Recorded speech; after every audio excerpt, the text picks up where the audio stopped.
Čo keby sme toto miesto obohatili o červené stĺpiky, tak, aby ich videli aj šoféry, ktorí prichádzajú od hentiaľ.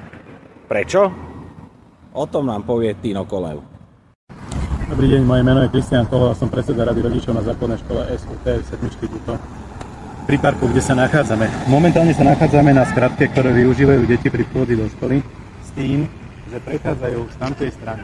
Pričom vzniká situácia, kde je miesto neprehľadná, decko vybieha spoza auta a nie je ho dostatočne dobre vidieť.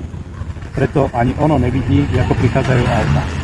Občas sa stane, že vlakto sa ponáhla z nejakých dôvodov a snaží sa to prejsť rýchlo, pričom zrýchluje. Z toho dôvodu by som odporúčil dať sem nejaký spomalovač, ktorý by nejakým spôsobom zamedzil tomu, aby tie deti mohol niekto zraziť.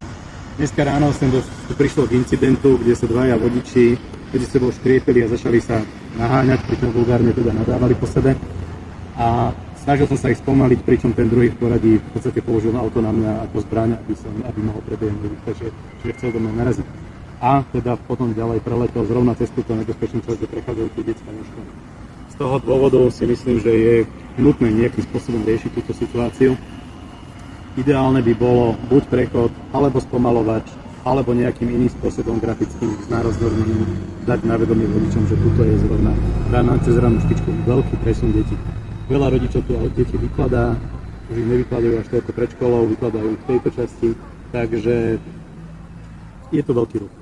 A bolo by dobre, keby sa mesto nad tým nejakým spôsobom zamyslelo a vyriešilo túto situáciu. Červené stĺpiky by tak urobili toto miesto už z diaľky viditeľné a vodiči by pri ňom spomalili. A to by spravilo toto miesto bezpečnejším pre chodcov, cyklistov aj pre ostatných účastníkov cestnej premávky. Majte krásny deň, život je pekný.